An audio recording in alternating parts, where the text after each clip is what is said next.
un rendez-vous que nous nous fixons tous où nous faisons la découverte de merveilleux livres qui nous proposent des thèmes qui sont très attachés à notre vie de tous les jours. Dans ces numéros, nous avons le réel plaisir de recevoir un auteur particulier qui nous vient de très loin. Il est le pasteur responsable de l'église Centre évangélique La Puissance de la Résurrection qui est basée en France. Il nous propose un merveilleux livre qui aborde un sujet, vous allez le découvrir, combien important en ce temps de la fin. Il s'agit de la personne du pasteur Douglas Kyongeka. Bonjour pasteur. Bonjour. Ravi de vous avoir parmi nous dans notre plateau. Je suis très content également. Merci beaucoup. Vous le savez bien, nous sommes toujours accompagnés du pasteur Fidèle Baba, dit que je m'en vais saluer. Bonjour pasteur. Bonjour frère Symphorien. Merci une fois de plus pour votre présence. Tout le plaisir est pour moi. D'accord. Chers téléspectateurs, nous aimerions vous proposer ce merveilleux livre écrit par le pasteur Douglas intitulé « La séduction spirituelle ». Pasteur, un titre qui attire l'attention de plusieurs. En effet, la séduction spirituelle, c'est un sujet qui m'a passionné parce que je suis un peu un étudiant de la prophétie biblique ainsi que de l'eschatologie, des événements qui concernent un peu la fin des temps. Alors, j'ai eu une fois une vision en 2008, si j'ai bonne mémoire, où le Seigneur m'a ouvert les yeux et je voyais en fait les portes de l'enfer s'ouvrir. Parce que vous savez, Apocalypse 9 nous parle de Abaddon et Apollyon, qui sont voilà, ces démons, ces puissances infernales qui vont exercer un pouvoir également sur la terre. Et je voyais en fait une fumée noire s'élever et couvrir la surface de la terre. Et il y avait des démons, il y avait des esprits, notamment des esprits de séduction, qui avaient reçu l'ordre d'aller vers les leaders des églises, mais également les chrétiens, pour le faire tomber. Et c'est de là qu'est né le fardeau. J'ai commencé à étudier sur la séduction et j'ai eu la conviction, après quelques séries d'enseignements, des séminaires, je les ai couchés en livre. D'où le livre que vous avez entre vos mains aujourd'hui. Vraiment, un livre, lorsque nous l'avons parcouru, combien il est riche, combien il contient des vérités très importantes et très utile, surtout en ces temps de la fin. Nous comprenons le point de départ de votre inspiration. Alors nous aimerions comprendre la formulation. Lorsque vous évoquez le sujet de la séduction spirituelle, que veut dire séduction? Ok. À premier abord, on a l'impression que la séduction, c'est lorsque il y a un charme pour attirer un homme et une femme et le faire tomber dans son charme, et sous son charme ou encore dans le péché. C'est vrai, mais ce n'est qu'une partie de la séduction. Et c'est comme ça qu'en étudiant la parole de Dieu, j'ai compris que la toute première fois où la Bible parle de la séduction, c'est dans Genèse chapitre 3, verset 13. Lorsque la femme, quand Dieu lui pose la question, pourquoi as-tu mangé le fruit défendu? Elle dira, le serpent m'a séduite et j'en ai mangé. Et c'est là, quand on va dans l'hébreu, le verbe séduire, qui veut dire littéralement nasha en hébreu, qui dit littéralement égarer, tromper, sortir quelqu'un hors du droit chemin, hors de la vérité. Donc c'est un mot qui, dès son origine, a un sens péjoratif. A un sens très péjoratif. Et en étudiant les Écritures dans l'Ancien Testament et dans le Nouveau Testament, nous pouvons découvrir plusieurs types ou plusieurs sortes de séduction. Donc la Bible nous parle d'abord de la séduction par le serpent, dans Genèse 3, la séduction par son propre cœur, d'accord, quelque part d'autre, dans les Écritures toujours. La Bible parle de la séduction par le monde, parce que le monde séduit, d'accord. Le monde qui est sous la puissance du malin attire les personnes et les égare loin de là de Dieu. On a la séduction par des faux miracles et des faux prodiges qui vient par la puissance de Satan, qui va susciter des faux prophètes. Et nous sommes dans ces temps-là, il y a l'émergence des faux prophètes un peu partout, d'accord, dans le monde. Vous avez la séduction spirituelle, où nous voyons des esprits séducteurs comme Jézabel et tant d'autres. Et puis voilà, donc il y a différents types de séduction qui opèrent et qui agissent. D'accord, merci beaucoup. Nous comprenons par là la pensée cachée derrière les termes séduction. Alors, pasteur Fidèle, certainement en parcourant les livres, vous avez soulevé plusieurs questions. Plusieurs questions, tellement que le livre est intéressant. Et je pense que c'est le message qui est d'actualité. Et puisque pasteur Douglas venait d'évoquer Jézabel, et je pense que c'est le personnage même clé, je dirais, de votre livre. Maintenant, Jézabel, qui est-elle? et à nos jours, elle existe encore ou bien elle est incarnée dans certaines personnes. Parlez-nous un peu de Jézabel. Très bien. Quand on parle de Jézabel, on voit déjà un personnage historique. Dans le contexte historique, nous sommes dans 1 roi 16, 1 roi 17, 1 roi 18, 1 roi 19. Nous voyons cette femme qui était une princesse de Sidon. Son père était roi, il s'appelait Ethbal, il était roi de Sidon. Et Sidon était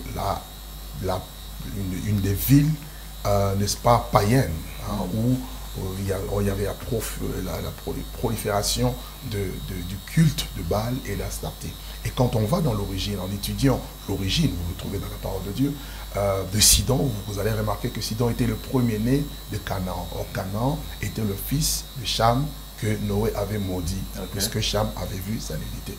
Donc, en tant que premier-né, tout premier-né hérite de la double portion de son père. Donc, Canaan étant sous la malédiction, Sidon a hérité de la double malédiction de son père. Donc, c'est une ville maudite. Et qu'est-ce qui a emmené la malédiction? C'était le fait qu'il y avait l'idolâtrie. Parce que l'idolâtrie attire toujours la malédiction. Vous le voyez dans Genèse, vous le voyez lorsque Nimrod a construit la tour de Babel, Dieu est descendu pour confondre leur langage parce que cela irrite le Seigneur. Donc, c'est dans ce contexte que Jézabel évolue. Et elle avait à son actif des prophètes, des faux prophètes, des prêtres, n'est-ce pas, qui mangeaient à sa table et qui étaient à son service. Il y avait des prophètes de Baal, il y avait des sacrificateurs qui servaient Baal et d'autres servaient Astarté, et dont la plupart d'entre eux, ils pratiquaient, je dirais, des orgies sexuelles. Ils étaient dans l'impudicité, dans l'adultère, aussi, donc en gros une prostitution, tant sur le plan physique que sur le plan spirituel. Et Jézabel va s'infiltrer au milieu des enfants d'Israël, au milieu du peuple d'Israël. Comment? Par le mariage avec Akab, qui était le roi autrefois. Et ce mariage, selon la parole de Dieu, était interdit par la Bible. Donc Dieu avait interdit à son peuple de contracter des alliances ou encore de se marier avec des nations païennes, de peur que ces nations invitent leur Dieu et que Israël se corrompe. On le voit avec Salomon. Ouais. Salomon avait épousé des femmes étrangères et la conséquence, il a fini par adorer leur divinité. Et ce qui a suscité la colère de Dieu, d'où le schisme par la suite. D'accord, le royaume d'Israël. Donc, c'est ce qui s'est passé. Et par le mariage d'Akab avec Jézabel, il y a eu la corruption du culte. Oui. Premièrement, on dit que Jézabel va tuer tous les vrais prophètes qui étaient en Israël, en tout cas la plupart d'entre eux, sauf Élie et puis quelques-uns qui ont été cachés. Jézabel va renverser l'autel de Dieu qui est l'image du véritable culte qui est adressé à l'Éternel notre Dieu. C'est-à-dire un culte non basé sur des choses matérielles, physiques, mais un culte à l'Éternel, un culte qui doit se rendre en esprit et en vérité. Elle va renverser l'autel de Dieu, elle va supprimer le véritable culte pour instaurer un faux culte, c'est-à-dire le culte dédié à Baal et à Astarté, de sorte que l'adoration de Baal et Astarté s'est invitée dans tout le pays d'Israël. Et le peuple a commencé à boiter des deux côtés. Ils avaient quelque part le souvenir de Dieu qui était l'Éternel, qui les avait fait sortir du pays d'Égypte, mais d'autre part, ils étaient en train d'adorer Baal et Astarté. Baal qui était considéré comme le dieu de la pluie et Astarté comme la déesse de la fécondité. Et c'est ce qui et Jézabel a emmené donc cette corruption spirituelle, cette débauche spirituelle dans le pays d'Israël. Donc ça, c'était la Jézabel antique.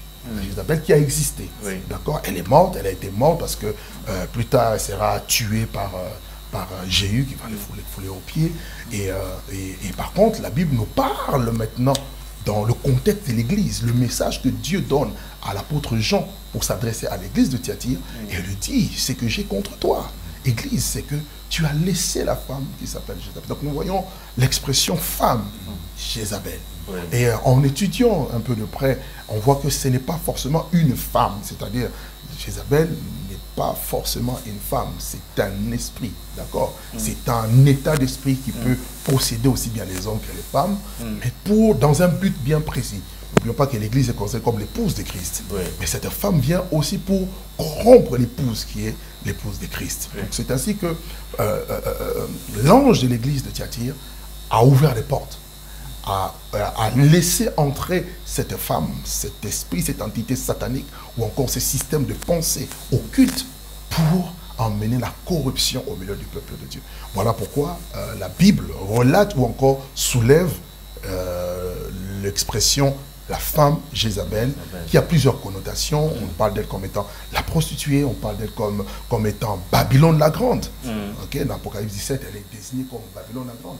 Il y avait sur le front de cette femme un nom écrit, un mystère, Babylone la Grande, la mère des prostituées et des abominations de la terre. Et si je peux ajouter, pasteur, on a vu du temps d'Israël avec le prophète Élie. Vous avez parlé de ça, vous avez parlé du temps de l'Apocalypse dans l'église de Thyatire. Maintenant, à nos jours actuellement, comment cet esprit opère?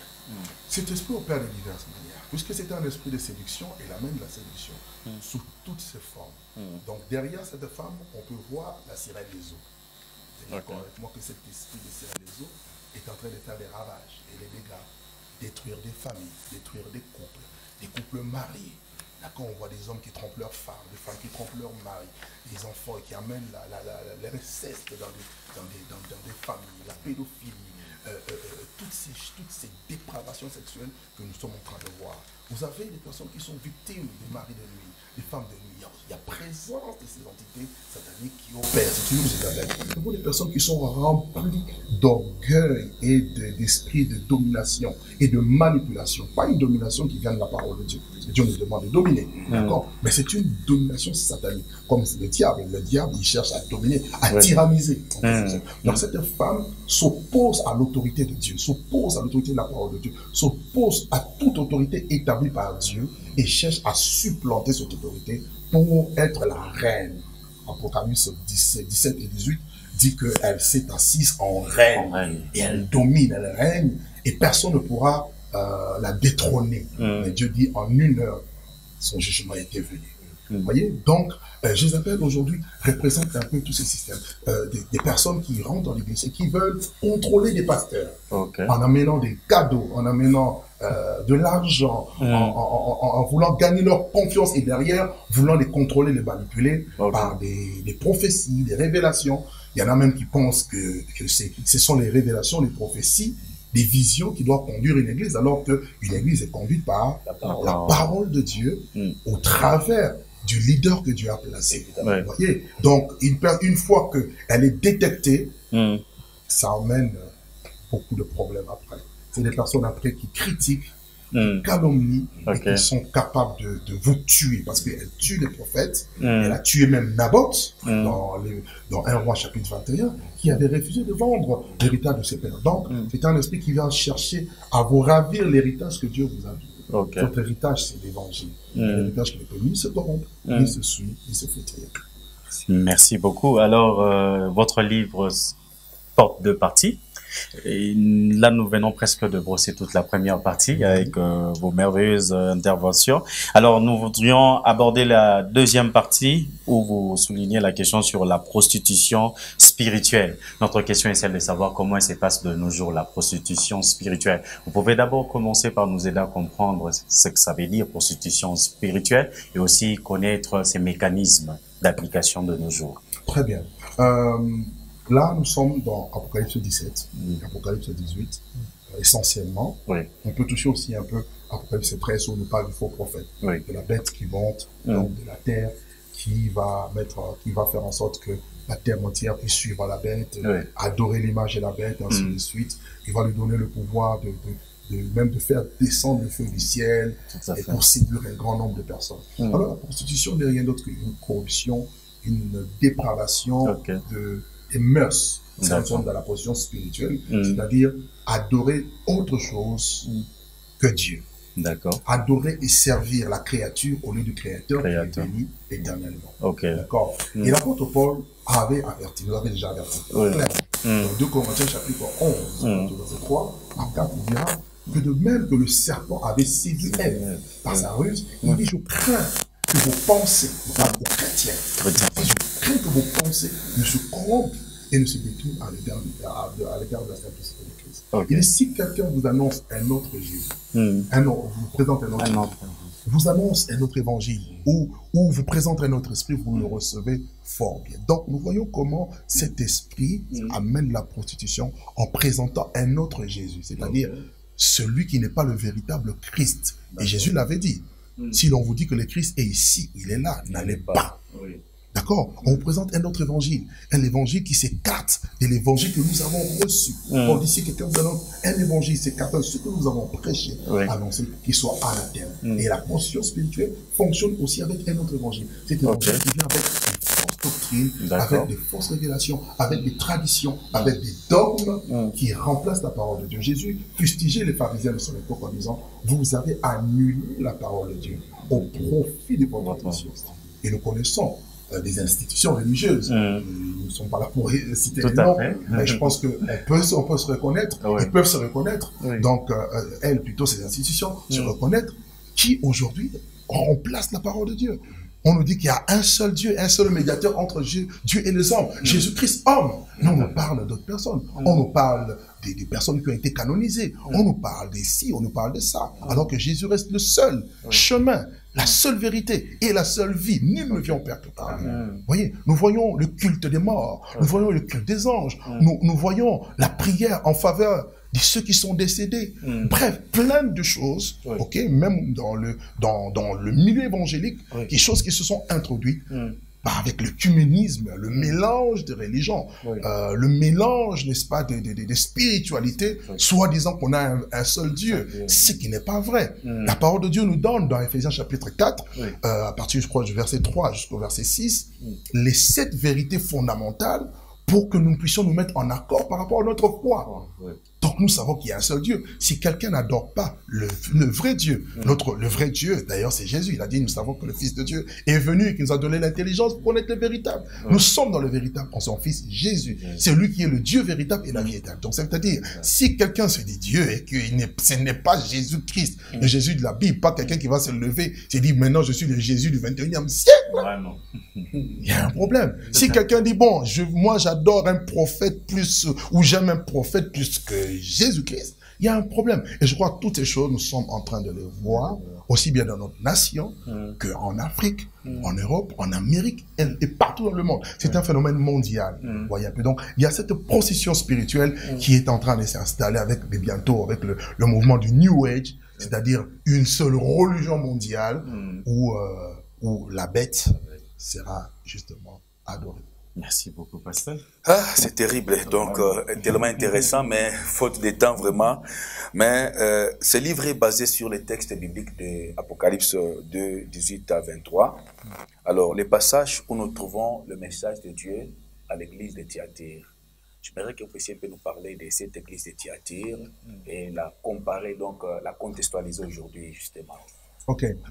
L'église de Thyatire, c'est une des églises de l'Asie mineure. On nous parle, la Bible ne nous donne pas beaucoup plus d'informations concernant cette église, mais on sait seulement qu'il y avait une femme qui s'appelait Lydie, qui était marchande de pourpre, tout ça, que Paul avait croisé, ainsi de suite. Et cette église avait été fondée, selon l'histoire, si ma mémoire elle est bonne, par Épaphras. Mais Paul avait reçu également le fardeau de prier pour cette église. Donc il va écrire à l'église de Thyatire et il écrira également à l'église de Colosse, l'église qui était à Colosse, aux Colossiens, d'accord, l'épître aux Colossiens. Donc c'était une église qui, au départ, elle marchait dans la crainte de Dieu. Jésus marchait au milieu de cette église. Il était au cœur, il était au centre. C'est comme pour dire que ce n'est pas parce que le début est bon que cela assure une fin qui sera bonne. D'où l'interpellation à la vigilance. Et le message même qui est adressé, c'est juste pour dire à l'ange de l'église, et c'est pour dire à l'église que vous avez laissé, mais vous devez vous repentir. Parce que le message n'est pas un message de condamnation, c'est un message pour nous ramener au cœur de Dieu, pour nous ramener à la vie qui est Christ. D'accord? Donc, il peut nous arriver, on est bien commencé, mais à un moment donné, on a perdu la vigilance.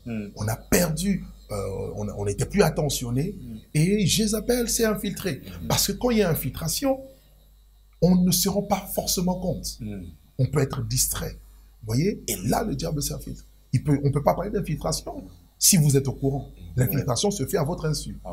D'accord? D'où l'importance d'être vigilant. D'où l'important. Ce qui est important, c'est de demander à Dieu de nous aider. Parce que pendant que les gens dorment, c'est là que l'ennemi vient se délivrer. Vous voyez? que Dieu nous garde éveillés, que Dieu nous donne un esprit de révélation dans sa connaissance, que Dieu nous donne les 7 yeux de Jésus, parce que ici il se révèle comme celui qui a les 7 yeux, c'est-à-dire la révélation parfaite. D'accord? Et celui qui a également le pied des reins, c'est-à-dire qui te donne l'autorité que lorsque tu vois Jézabel, que tu la confrontes, parce qu'elle a un tel pouvoir d'influence qui peut faire peur. Vous voyez, tu te dis, si je traite le cas de Jézabel, l'église peut se vider. Non, on n'a pas peur de Jézabel. Quelles que soient ses représailles, il faut leur résister. Parce que c'est une traître de l'alliance, mais la Bible dit, ceux de son peuple qui connaîtront leur Dieu agiront avec fermeté. Et Dieu appelle son église, appelle son peuple, appelle ses serviteurs à traiter le cas de Jézabel avec beaucoup de fermeté et à éviter toute forme de compromis. Si vous me permettez, parce que le pasteur Douglas parle toujours de Jézabel et nous sommes vraiment justement en train de voir cette femme, cet esprit-là. Qu'est-ce que vous dites par rapport à l'accoutrement? Parce que on voit dans la Bible de Jézabel quelqu'un qui avait une sorte d'extravagance, on peut mettre des phares. L'accoutrement par rapport à Jézabel aujourd'hui, qu'est-ce que vous pouvez dire? Très bonne question. C'est un des éléments caractéristiques de Jézabel. Bien sûr, bien sûr. Comme je disais, le temps nous manquerait. On en parle justement dans Proverbes. Proverbes chapitre 5, Proverbes 6, Proverbes 7 et Ecclésiaste également. Jézabel, par rapport à la séduction, elle a la faculté, elle a le pouvoir d'attraction. Elle a un pouvoir de corruption. Et ça passe aussi par la mode. N'oubliez pas que lorsque l'homme, Adam et Ève ont péché, ils ont pris des feuilles de figuier pour se couvrir. Mais les feuilles de figuier, avec le soleil, ça sèche. Ça veut dire que, après on voit tout. C'était Dieu qui était le premier couturier, par excellence, qui a pris la peau d'animal pour revêtir l'homme. Ça veut dire qu'il a dû tuer un animal, il a arraché la peau, le sang a coulé, il parle de la justification, et il a recouvert la nudité de l'homme. Alors, comment Dieu peut nous couvrir, et aujourd'hui la mode veut nous découvrir? Très bien. Il y a un problème. Voilà pourquoi je suis très vigilant avec la mode. Parce qu'elle est souvent influencée par l'esprit de l'ennemi, par Jézabel, pour emmener. Voilà pourquoi les frères peuvent venir à l'église, au lieu de chercher à adorer Dieu, mais parce qu'une sœur est mal habillée, un frère est mal habillé pour une sœur, le diable en profite pour en jeter de mauvaises pensées, pour pousser la personne à aller loin dans son imagination, commencer déjà à pécher dans son esprit, dans sa pensée, et qui peut se traduire aussi par le fait de commettre aussi le péché. Combien de filles qui sont envoyées, il y en a même qui sont animées par des esprits de sorcellerie, qui viennent très mal habillées, avec des mini-jupes, des décolletés, toutes les parties du corps complètement. Et je dis, voilà, les femmes, vous n'êtes pas des voitures décapotables. Voilà, donc, il y a des personnes qui s'habillent en mode VCD, DVD. Vous connaissez ça? Le mode VCD, c'est ventre, cuisse dehors. Et DVD, dos, ventre dehors. C'est pas vrai. Voilà, donc vous n'êtes pas des voitures décapotables. D'accord. Et il y en a ils viennent comme ça, avec une mission. Mission, il faut faire tomber le pasteur parce que le feu dérange, parce que la vérité dérange. Et il y en a mandaté par le monde de l'enfer, et ils éjettent, ils envoient. Et d'où aussi la vigilance des chrétiens, la vigilance des serviteurs de Dieu, pour éviter. La vie, celui qui croit être debout prenne garde de tomber. D'accord? Donc nous devons être vigilants, nous devons être disciplinés, nous devons être organisés pour ne pas tomber. Vous savez, le monde des ténèbres est très organisé. Il n'y a que nous qui les sous-estimons. Nous n'ignorons pas ses desseins, alors ne lui laissons pas l'avantage. Amen. Merci beaucoup, pasteur. Voilà, votre livre, il est combien profond. C'est vraiment un matériel didactique que Dieu vous a inspiré pour aider l'Église et plusieurs chrétiens. Alors, pasteur, faute de temps, nous sommes obligés de chuter. Que retenir de votre ouvrage? Ce qu'il faut retenir, c'est que la séduction, elle est là. Elle est présente, et plus nous avançons, plus elle s'intensifie. Dans Apocalypse 3, on nous parle de l'heure de la tentation qui va venir sur le monde.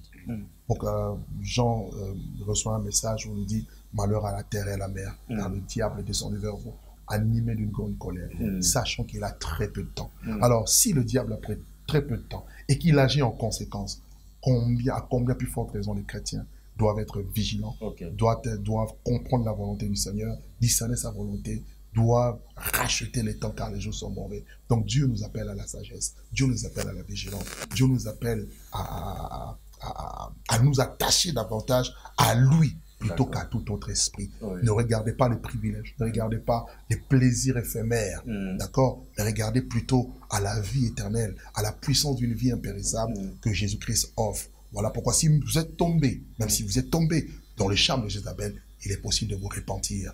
Si vous avez connu les profondeurs de Satan, il est possible. Tant que Jésus n'est pas encore revenu sur la terre, il vous tend la main pour vous dire, vous pouvez vous relever. Et vous pouvez vaincre à nouveau Jézabel. Et Dieu va vous donner autorité sur les nations pour amener son règne sur nos pays. Merci beaucoup, pasteur. Alors, je vous laisse fixer votre caméra. Vous allez vous adresser à l'Église et à tous les téléspectateurs qui nous suivent. Dites-leur comment fouler aux pieds l'esprit de Jézabel. Alors, pour fouler aux pieds l'esprit de Jézabel, il faut être revêtu de la puissance d'en haut. Il a dit, vous recevez une puissance, le Saint-Esprit survenant sur vous.